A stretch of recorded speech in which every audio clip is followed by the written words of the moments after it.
Observing the intensity of the battle, Bernarf turned to Amelia and urged her to leave the room, stating that he could no longer guarantee her safety. With a determined expression, the knight declared that he would now give his best effort. Ghislain, unfazed, smirked coldly and remarked that this was precisely what he wanted, admitting that it had been a long time since he had faced such an entertaining opponent. The narrative shifts to Amelia, who was fleeing the room with her cat. Anger simmered within her as she reflected on the humiliation Ghislain had caused her. She questioned how he had learned about the Merchant Guild, suspecting someone had leaked the information. It seemed impossible for him to know such details without inside help. As she ran, Amelia begrudgingly acknowledged that the rumors of Ghislain slaying orcs and rescuing his younger sister from assassins were likely true. Despite this realization, she still believed that much of his reputation was due to luck or exaggeration. Turning a corner, Amelia expected to find the guards she had stationed there. Instead, she was met with a shocking sight. Her guards lay unconscious on the ground, and a hooded woman stood amidst them. The woman turned and greeted Amelia with a smile, remarking on how long it had been since their last meeting. Under the hood, the woman was revealed to be Belinda. Startled, Amelia demanded to know why the maid was there. Before she could react further, Belinda moved with incredible speed, appearing beside her with a blade pressed to her neck, ordering her to remain silent. Amelia froze in disbelief at the blade against her throat. Belinda's gaze settled on the spider, still clinging to Amelia's lip switch. With practiced ease, Belinda removed the spider. Smiling, she revealed that she had overheard Count Perdium and Count Rayfold during the engagement ceremony.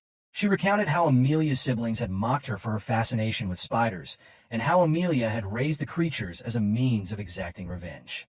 Belinda then questioned why Amelia continued to wear a spider, suggesting it could either symbolize overcoming her trauma or a display of defiance. Without waiting for an answer, she tossed the spider to the ground and crushed it underfoot. With a satisfying crunch, she declared that it did not suit her. With an unsettling calm, Belinda urged Amelia to cooperate. The scene shifted back to the room where Ghislain and Bernarf continued their fight. Ghislain noticed a change in the air, sensing the overwhelming mana Bernarf was now releasing. Bernarf addressed Ghislain, recalling his earlier remark about being an entertaining opponent. With disdain, he declared that only a lowly mercenary would speak in such terms. He dismissed Ghislain as unworthy of calling himself a noble like his mistress. Ghislain, taken aback, countered with a sharp reminder that Bernarf was merely an escort knight. He firmly warned Bernarf not to question his nobility. Bernarf rushed forward, launching a series of rapid attacks against Ghislain. Despite the knight's incredible speed, Ghislain managed to block the strikes, though it became increasingly difficult. With a stern expression, Bernarf admonished Ghislain to uphold the dignity of nobility. As he spoke, his attacks intensified, reaching a level far beyond what Ghislain had encountered earlier. Each blow pushed Ghislain further back, testing the limits of his endurance. Frustrated, Ghislain growled that enough was enough. Using his sword, he deflected Bernarf's blade and attempted to pierce his opponent's head. However, Bernarf intercepted the attack skillfully, bending Ghislain's sword away and forcing him to retreat. With a swift counter, Bernarf thrust his blade forward, landing a strike on Ghislain's shoulder. To the knight's astonishment, Ghislain had intentionally taken the hit, using the impact to push the blade aside and create an opening. Capitalizing on the moment, Ghislain launched a counterattack, but Bernarf managed to block it in time. Realizing the danger of underestimating his opponent, Bernarf maintained his guard, locking down Ghislain's sword and kicking him away.